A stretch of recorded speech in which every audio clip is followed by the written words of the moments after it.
You may not know this, but we have elders who pray every Sunday morning just for you and for the service. They come early and they pray at least an hour, hour and a half, and then they pray for whoever preaches every Sunday, and they've been doing this for years. And they came and asked how they could pray for me this morning, and I said, well, it's amazing how God is sovereign. He orchestrated this message this morning because it's about multi-generational faithfulness, of passing on a spiritual heritage and legacy to your kids and grandkids, etc. And it's amazing how God works, because I didn't orchestrate any of this. I'm just preaching through a book like I normally do. We're just going through Hebrews, and it just so happened to fall on this Sunday, which we had an infant baptism earlier in the 9:30 service, so we talked a lot about that. And then we have VBS coming this week. So you're going to hear a lot from me about the importance of teaching children and grandchildren the faith and the biblical principles of the faith. And I just want to first thank many of you who are going to serve this week. I think we have close to 90 volunteers. So many of you are, what I would say, putting your money where your mouth is whenever you make a commitment, when we baptize a child, that you're going to help raise these children in the Lord, help them parents. And so thank you ahead of time for being a part of this really important week. It's one of our biggest weeks of the year, and many of you are going to help make this happen. So thank you ahead of time. It's going to be a sweet, sweet time. Please turn to Hebrews 11. We're going to talk about multi-generational faithfulness this morning, and the faith that was instilled in Abraham, that was then passed to his son Isaac, then Jacob, then Joseph. So Hebrews 11, verses 20 through 22 is where we find ourselves in this wonderful letter. Hebrews 11, verse 20 says, "By faith Isaac invoked future blessings on Jacob and Esau. By faith Jacob, when dying, blessed each of the sons of Joseph, bowing in worship over the head of his staff. And by faith Joseph, at the end of his life, made mention of the exodus of the Israelites and gave directions concerning his bones. The grass withers and the flowers fall, but the word of the Lord stands forever."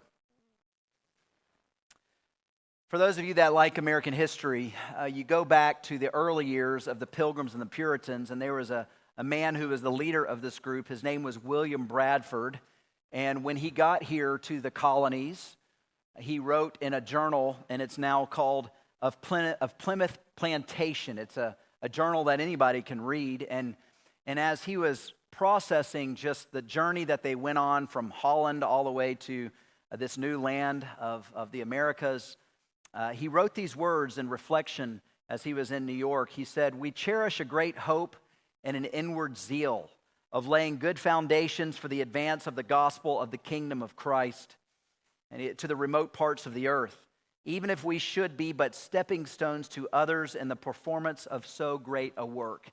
As he was reflecting on his life and the journey that they had just taken, going through the Atlantic from Holland to New York, he was reflecting on how many people had lost their lives, how they had left a place of comfort per se, of a home that they were in, to a new home that was unknown and foreign to them, and how they got there with little to their name. And again, many died, many barely survived, but he was saying, I hope that one day those after me will experience blessing, because we're experiencing blessing just being able to worship the Lord freely, but we're living like nomads and sojourners on this new land that God has brought us to. As I was thinking about William Bradford, I was thinking about Abraham and how there's a very similar thing between the two of them, a comparison when you compare the two of them. Just like William Bradford left a home and went into a whole new place that was unknown, Abraham did the same thing.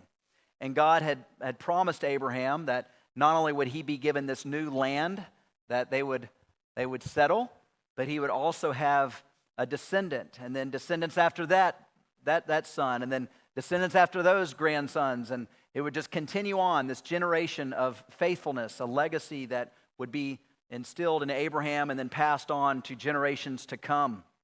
And as I was thinking about this promise that God gave to Abraham that we discussed last week, there's a great book called Visionary Parenting. And Rob Reinow, he wrote these words about Abraham. He said, "Abraham was on an adventure of faith. It was a multi-generational adventure. This adventure of faith was not simply for him, just as your faith is not simply for you. Faith is not just a personal thing, as many people say. God did not design it that way. God designed faith to be infectious, to spread primarily and most powerfully through the family tree from parent to child to grandchild to great-grandchildren. God chose Abraham to start a worldwide movement of faith and blessing, and it would happen through his family. So we learned about that last week when God promised this blessing upon him and future generations to come. And in the same way, we see that these future generations would be blessed, just as Abraham was. We're going to talk this morning about Isaac, about Jacob, and Joseph, and how they had the same faith that was given to their father, grandfather, great-grandfather Abraham, and they were to continue on this legacy of faith as they had children and passed it down the line. And as I reflected on these three men, Isaac, Jacob, and Joseph, I was thinking a lot about Abraham. Now they had the same kind of faith, and it was a forward-looking faith. And there's two things that we're going to focus on with these three men in particular this morning. And that is, first, a future-looking faith helps us anticipate what's to come. And second, a future-looking faith helps us finish well. So again, a future-looking faith will help us anticipate what's to come, and a future-looking faith will help us finish well. So we start by talking about the faith of Isaac. And Isaac, we see in verse 20, by faith he invoked future blessings on Jacob and Esau. And just as his father Abraham had this future-looking forward faith, he too had this future-looking faith, and it helped him anticipate what was to come, not just his own heavenly home, and that's why he lived like a sojourner, just as his father lived, like a pilgrim in a land. But he also had a future-looking forward faith that anticipated what's to come for his children and grandchildren. He wanted them to have better opportunity. He wanted them to advance. He wanted them to have greater blessings as the time went on. And that's why he invoked these future blessings on his two sons, Jacob and Esau. Now, before we move on, many of us have met people who've died, whether they've been related to us or friends or what co-workers that have faced death and they've died. And most people, when they face death, they tend to look back on their lives. They tend to reflect on their lives. They think about the mistakes they made. They think about what they could have done and should have done. They have regrets. They think about the bucket list they were never able to accomplish. They might even think about something they should have said. We all want do-overs. And when you approach the end of your life, it's as if you're looking back and you say, I wish I could have done that over. But what we see in these three men in particular is that they weren't looking back as they reached the end of their lives. They were looking forward. And that's what God is calling each of us to do. As we continue to age and as we get closer to heaven, every day we wake up is one day closer to heaven, by the way. Every day we wake up is one day closer to heaven, however old you are. Just think about that point, that as we wake up every day, we're getting closer to heaven. And instead of looking back and saying, I wish we would have done that. I wish, yesterday ended last night. Today's a new day. We are called to look forward. And Isaac was looking forward. He wasn't on his deathbed looking back. He was looking ahead. And as a result, he was blessing his two sons, Jacob and Esau. Now, to go back to Genesis with all three of these individuals, you'll have to go back to Genesis and learn about these blessings, because blessings was important for these people to do back in the day. And Isaac, we know, he was 40 years old when he met Rebekah, his wife. They were 40, and she was having trouble conceiving and giving and having a child. And one day he prayed to the Lord, please, Lord, have us have a child, because we want to continue on this promise and this blessing that you gave to our father Abraham. And as a result of his prayer, God heard his prayer and answered his prayer. And Rebekah didn't have one, but she had twins. She had a set of twins. And if you remember the story in Genesis, for those of you that read it and remembered it growing up, these two boys were wrestling inside her womb. Now, I remember when Stephanie had children, the kids started kicking. It was really uncomfortable when the kids start kicking, and you'd feel the foot, kicking. Imagine two, and some of you have had twins.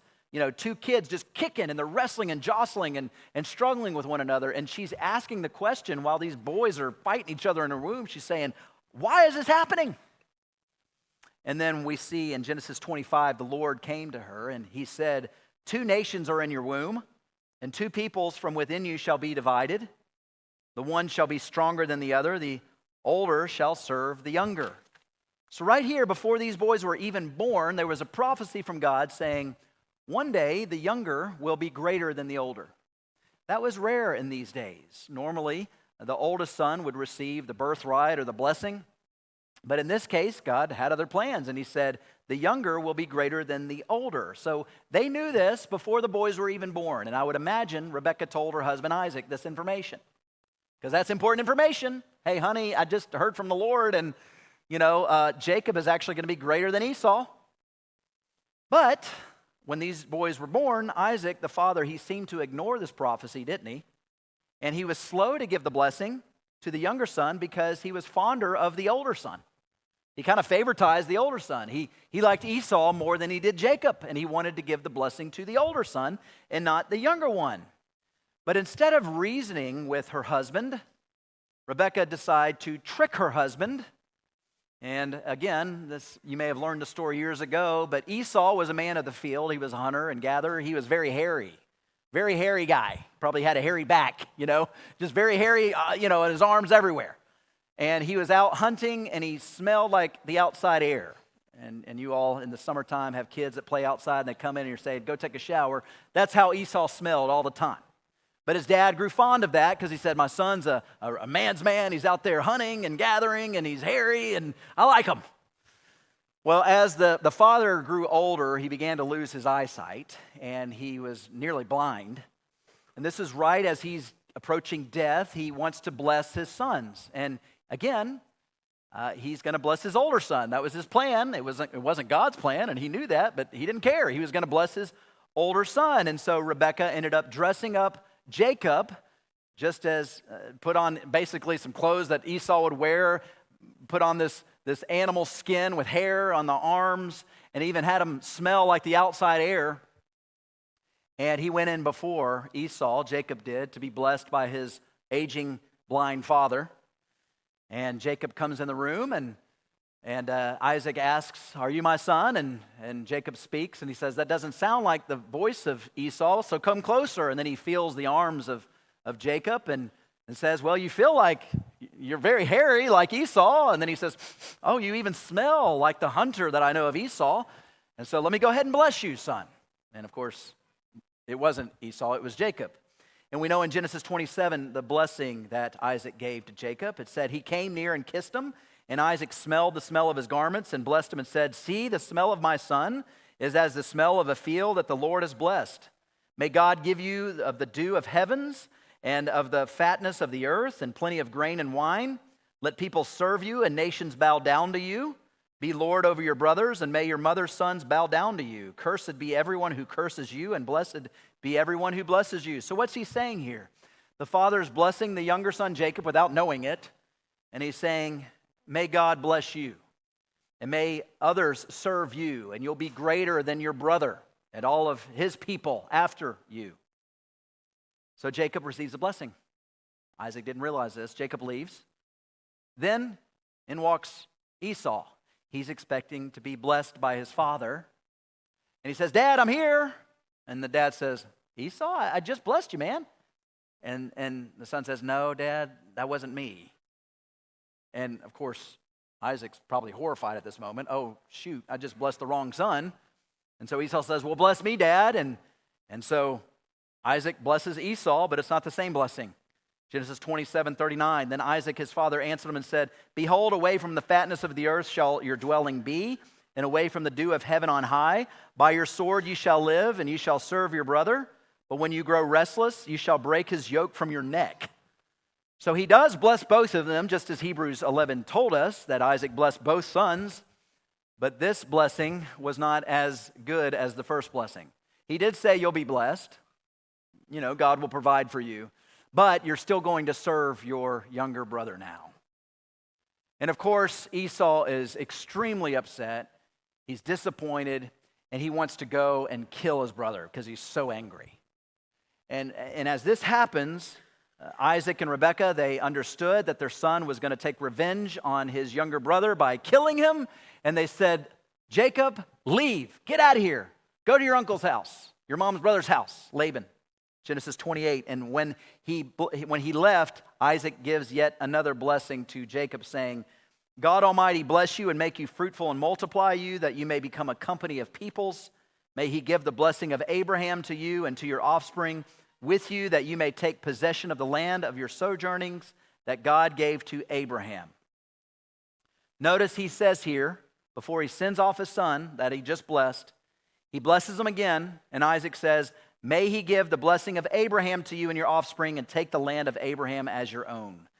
What this tells me is Isaac had forward-looking faith, and he anticipated what was to come.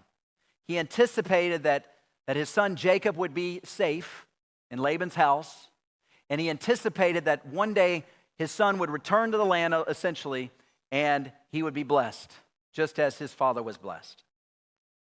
A future-looking faith that was anticipating what was to come for his son Jacob. The other thing I want you to notice about Isaac here is that he had a future-looking forward faith that helped him to finish well. Now, I didn't mention this earlier, but true faith is not perfect. Praise be to God, because none of us are perfect. And for those of us who are believers, we have faith, but it ain't perfect. We struggle. Our faith, though, it can coexist side by side with sin. And Isaac, he was slow to give his son Jacob the blessing. And if you think about it, Isaac, Jacob, Esau, Rebekah, none of them really come out well in the story, do they? There's a lot of deceit and trickery. But it does end up working well in the end as the two brothers end up reconciling and meeting together, and Jacob continued the family blessing as was prophesied and promised. But what I like about Hebrews here is when it describes Isaac's faith, it doesn't talk about his shortcomings, but instead it talks about his faith. It talked about how he finished well and that his mind was on things to come, not only his heavenly home, but also for blessings for his future generations to come. And even though he had weak faith at times in his life, he still finished well. And as I think about Isaac, as I think about Jacob, as I think about Joseph, I think about you and me. And many people, when they age and when they get older, they don't finish well. They're looking back. I would encourage you, finish well. Stay the course. Don't spend and waste your time looking back on what if or I should have done this. Instead, look ahead. Here we see a man about to die. He's aged. He's probably hurting in pain because his body's aching. He's blind. He doesn't have a lot left to give. But boy, does he have a lot left to give. What do I mean by that? He blesses his son. And he says, now, son, you be a blessing to your sons so that they can be a blessing to their sons. He finishes well. Isaac not only finished well, but we know that Jacob finished well. And Jacob finished well because he too had a future-looking faith that helped him to anticipate what was to come. Look at Hebrews 11, verse 21. By faith, Jacob, when dying, blessed each of the sons of Joseph, bowing in worship over the head of his staff. This is really interesting here. If you go back to, again, Genesis chapter 48 now, you see Jacob, who was blessed by his father Isaac, who was blessed by his father Abraham. Now we get to Jacob, and he doesn't bless his son per se. Well, he does, but he also blesses his grandsons at this moment. If you think about Jacob, he had the privilege of knowing his grandsons. Manasseh and Ephraim were their names. And what was fascinating about the story, if you recall Genesis 48, Joseph had these two boys, Manasseh and Ephraim. The older son was named Manasseh, the younger was Ephraim. And Joseph wanted his father to bless the older son. Again, the older son should have received a bigger birthright and more blessing. And so what does he do? It's kind of crazy how these things are very similar, because you get to Isaac and now Jacob, and Jacob is older in years just as Isaac is, and Jacob is nearly blind just as Isaac was nearly blind at the end of his life. And Jacob is sitting on this chair, per se, in a room, and he's nearly blind, and in walks his two grandsons, and his son Joseph is saying, okay, Dad, I'm ready for you to give your blessing before you die for my sons, your grandsons. So normally, whenever an older man would bless his son or grandson, he would bless the older one with his right hand, because that would say this is a symbol of authority, and he's saying, I'm going to bless you because you're going to be greater than your younger brother. And so Joseph brought his oldest son to the place of the right hand of Jacob, and the younger son Ephraim to the place of the left hand of Jacob. And he says, he's basically saying, Dad, I expect you to put your right hand on the older son and bless him more, and then put your left hand on the other son and bless him. But the older one's going to be greater. What does Jacob do? Whoop! He pulls a fast one. And he says, nope. I'm going to have my right hand in authority and bless the younger one. And I'm going to crisscross applesauce here. My left hand is going to be on the older one. And I'm going to bless them both. But the younger one will be greater than the older one. And this is what happens in Genesis 48, verse 15. He blessed Joseph and he said, the God before whom my fathers Abraham and Isaac walked, the God who has been my shepherd all my life long to this day, the angel who has redeemed me from all evil, bless the boys. And in them let my name be carried on in the name of my fathers Abraham and Isaac, and let them grow into a multitude in the midst of the earth. What's he saying here? He's saying, these boys are going to be blessed, but because my right hand is on the younger one, he's going to be more blessed. He's going to be greater than the older brother. And of course, Joseph, when he sees his dad do this, he's upset. He's saying, Dad, what in the world? That's not part of the plan. Why are you doing this? Why are you blessing the wrong son? But Jacob said to his son Joseph, no, the older will be blessed and he'll be great, but the younger will be greater, and his offspring shall become a multitude of nations. You see here that God often, he chooses the least to be the greatest. He does things that are contrary to human convention. And this is what God intended. God intended for the older one to be more blessed, or the younger one to be more blessed than the older. And even as he faced death, Jacob, he anticipated what God would do in the future. And I want you to notice something that he said in his blessing to these grandsons. He said, the God before whom my fathers Abraham and Isaac walked. Now, you may not know this. I did some study this week. Did you know that the phrases, the God of Abraham, the God of Isaac, the God of Jacob, are mentioned 32 times in the Bible? 32 times. The God of Abraham, the God of Isaac, the God of 32 times. Did you also notice, or have you ever noticed that the God of your fathers is a familiar phrase? It's mentioned 21 times. The God of your fathers, the God of Abraham, Isaac, Jacob, Joseph. So a total of 53 times is this phrase mentioned. So this phrase must be really important. And God knows that generational connection is a powerful influence in creating faith in children. So I was reading this book this week. It's called Visionary Parenting. Rob Reinow, I highly recommend it. He talks about this idea of having a vision for your children and your grandchildren and those who are far off. And what he does with his kids every now and then, because both he and his wife have parents who are Christians. When his kids go to bed, every now and then, he'll say a prayer over them, and he'll say, the God of Nana and Grandpa is your God, and God is blessing you. The same God of Nana and Grandpa is your God too. And he says, when my kids go off to college, I literally, with my wife, I give my kids a blessing, and I say, as you go off to college, I pray that the God of Nana and Grandpa is your God as well, and you continue on this legacy. We just don't talk like that anymore, do we? It sounds kind of strange. I mean, could you imagine if your mom and dad started saying, well, the God of Nana and Poppy, we bless you. But this was normal in these days. And I think maybe it's something we could start doing. Every now and then, I wouldn't do it every prayer. That's kind of weird. But every now and then, just, hey, if you have parents that are of the faith, just as Nana and Pops, just as their God is our God Almighty, so is your God. So continue on this spiritual legacy that God has blessed us with. Now, I want you to imagine 100 years from now. Every generation is roughly 20 years. So that's 5 generations. 100 years from now is 5 generations. I want you to imagine 100 years from now, we aren't going to be here, but I just want you to picture your great-great-grandson coming to church and the pastor asking, how did you come to faith? And I want you to imagine your great-great-grandson saying, my journey to Christ didn't begin with me. It started with my great-great-grandmother.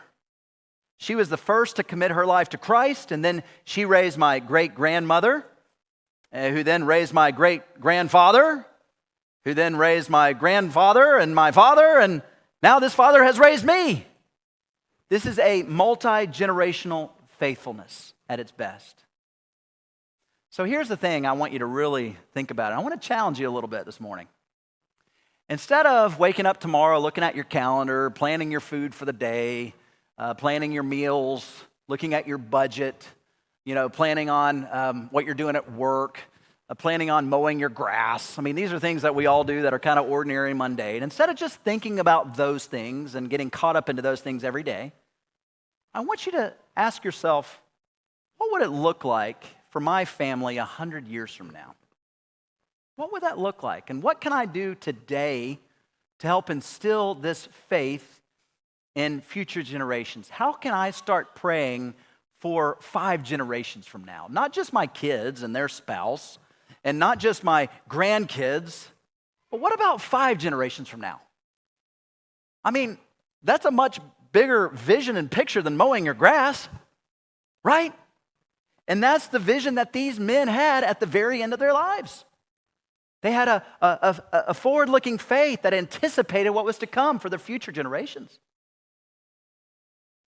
But Jacob not only anticipated what was to come, he also finished well, just as Isaac finished well. Verse 21, by faith, Jacob, when dying, blessed each of the sons of Joseph, bowing in worship over the head of his staff. There's debate about, was this the head of the staff or the head of the bed? In Genesis, it mentions at the end of his life, he's blessing them at the head of his bed. It could be either way. Head and staff or bed and staff are similar words in Hebrew. But the reality is if he's literally dying and he's like on his deathbed and he's got his cane and a walker and he's just kind of hustled over and he can't see anything, it's saying here he's bowing in worship over the head of his staff or bed. And what I like about this picture of him holding onto the staff and blessing his 2 grandsons, William Lane writes this: Jacob's final act of worship, leaning upon the top of his staff, was characteristic for one who lived his life as a stranger and sojourner. In the face of death, laid claim to the future through the exercise of faith in the realization of the promises of God. In other words, I like this idea of him blessing them as he's leaning on his staff and worshiping the Lord, because the staff is a picture of him just living like his grandfather did, living in this land where he's a sojourner and he's anticipating heaven. But yet he's still saying, I'm ready for my heavenly home, but I'm also excited to know what's going to happen to future generations because they're going to be far better off than I am. And I praise the Lord for that. You see, what was happening here with Jacob as he's worshiping the Lord on his staff or bed at the end of his life, it's showing here that he had an attitude of worship all the way till the end. And just as Jacob, who was imperfect like you and me, had this attitude of worship in all seasons of life, so we are called to have a similar attitude of worship till we die. Again, stay the course, remain faithful, finish well. Isaac and Jacob, they both finished well, but what about Joseph? What do we learn about Joseph at the end of his life? Verse 22. By faith, Joseph at the end of his life made mention of the exodus of the Israelites and gave directions concerning his bones. As you're reading this, you're like, why does this matter? What in the world are we talking about here? Well, again, let's go back to the other 2. His father and grandfather, they both had faith. And now Joseph has that same faith that was instilled in them when he was a child. And it's saying here now he's reached the end of his life. And he talks about the exodus of the Israelites. And he told them to bury his dead body in the promised land. Now, how does that show faith? I'll tell you how it showed faith. Joseph was born in the land of promise in Canaan that his great-grandfather worked hard to get to. Okay, now he's there. And he lived there for 17 years. Some of you 17-year-olds are getting ready to go off to college. Well, Joseph wasn't going to college. He was sold into slavery at the age of 17 because his brothers were jealous of him. And they basically said, we want our brother dead. We want him out of here. And so they sold him into slavery. He ends up in Egypt, and he lives the rest of his life in Egypt, 93 years. So 110 years old, right, is when essentially he dies. But he lived there for 93 years in Egypt. But yet, as much success as he had from went to being a slave to the second in command of Egypt, he had a lot of success, a lot of wealth, a lot of money. He says, none of this really matters. Why? Because God made a promise to my great-grandfather that our people would not be in Egypt, they would be back in the homeland of Canaan, where I grew up, my boyhood years. And so I want my bones not to be buried here in Egypt, where I spent most of my life. I want them to be buried in my homeland, because that's the land of promise that God had for my family. And this is what he said to his brothers in Genesis 50. He said to them, I am about to die, but God will visit you and bring you up out of this land to the land that he swore to Abraham, to Isaac, and to Jacob. Then Joseph made the sons of Israel swear, saying, God will surely visit you, and you shall carry up my bones from here. You see, Joseph believed that one day his people would return back to their land, even though they were in Egypt at that time. And he trusted this, even though he wouldn't get to experience it himself. He anticipated it because God said that they would return there one day. You know, what I love about Joseph is that he did everything he could to preserve God's family from death. If you remember the story of Joseph, there was a big famine, and his people in their homeland, they were going to die out of starvation. And so they ended up going to Egypt because God put Joseph in this place of great power and influence, and he was able to save all this grain and food for a rainy day, or not rainy day, famine. And while his family started to die off, Joseph said, uh-oh. His family ended up coming to Egypt. He was able to keep them alive and preserve the promise of God, and he did all that he could so that his people could return home. I was reading this book this week, and I highly recommend it. It's called To the 10th Generation by Ray and Janie Ortlund. To the 10th Generation. And in that book, Ray Ortlund writes, everything done for Jesus pushes over dominoes that reach far beyond what we can see. Let me say that again. Everything done for Jesus pushes over dominoes that reach far beyond what we can see. A lot of you have played the game dominoes, right? And it takes forever to set up those little pieces in order. It just takes forever, and sometimes you make a mistake and you have to start it all over. It's really frustrating. But when you get a long line of dominoes, what do? You push one, and then it hits the other one, and it hits the other one, and it goes faster until it reaches the end.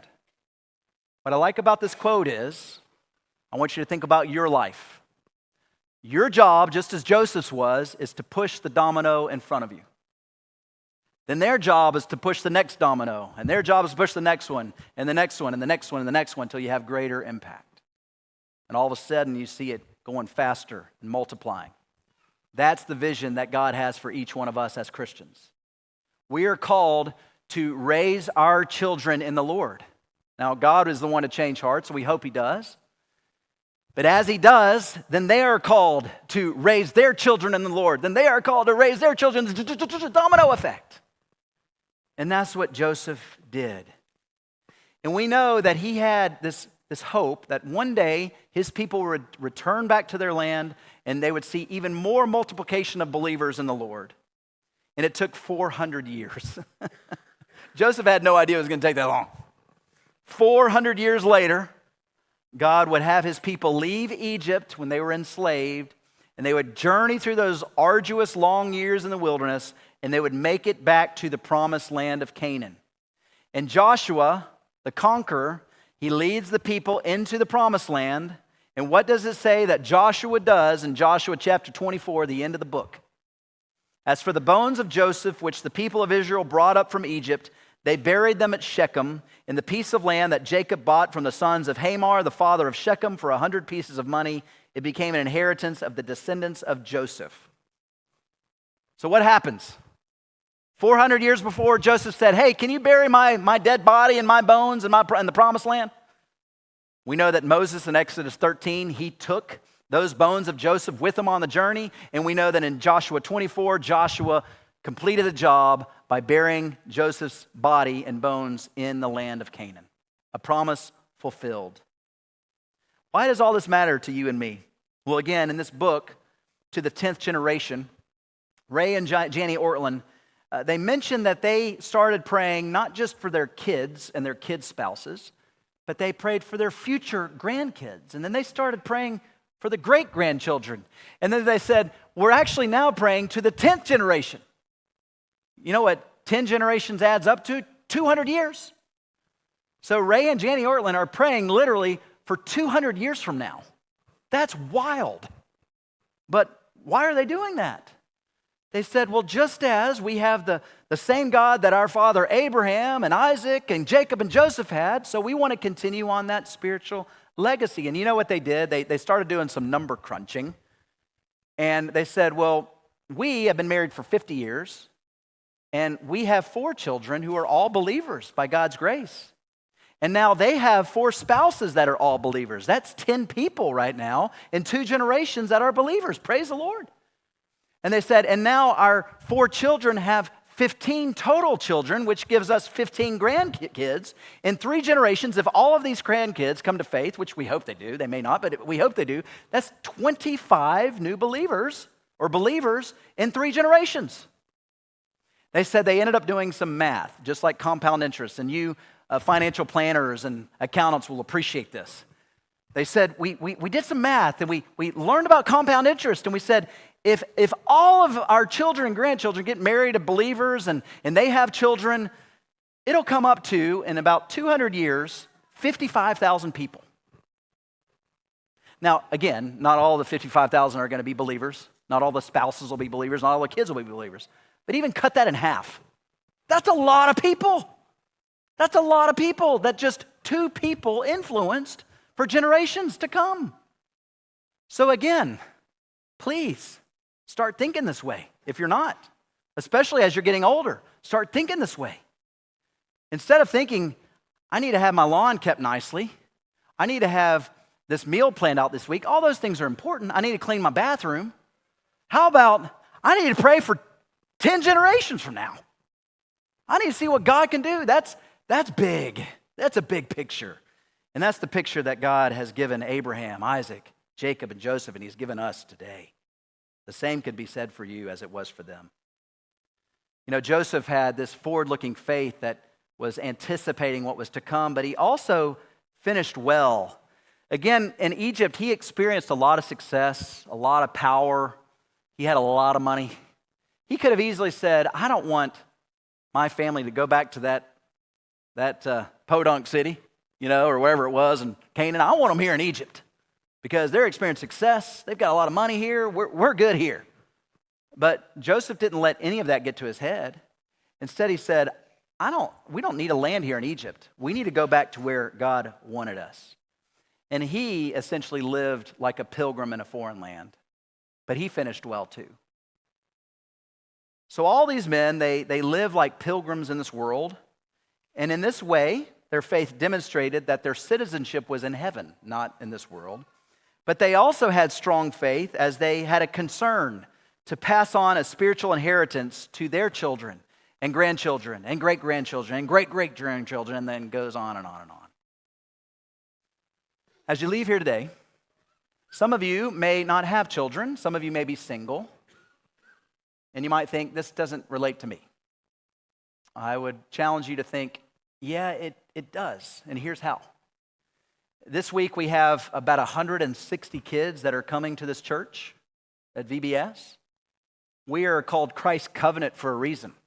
We are a covenant community. And so this is a covenant project. This is a community project. Some of you may have kids that aren't believers. Keep praying for your kids that they'll come to faith. This message is designed for all of us to hear. Whether you have kids that are unbelievers, whether you have kids that are believers, whether you don't have children, whether you're single, we all have a part in this much bigger picture to help rally around our children who are in this children's wing every week. And then their children, and their children after that. All of us play this role in God's bigger picture of passing down a spiritual legacy of faith for generations to come. Do we all want this place to be better left when we leave? A bit better off when we leave? Yeah, I would think all of us would want this place to be better. Well, what greater way to do it than invest in children in the next generation? So again, thank you for those that are really actively involved this week and the weeks to come. And I just encourage you to continue passing down this legacy of faith that God has richly given us.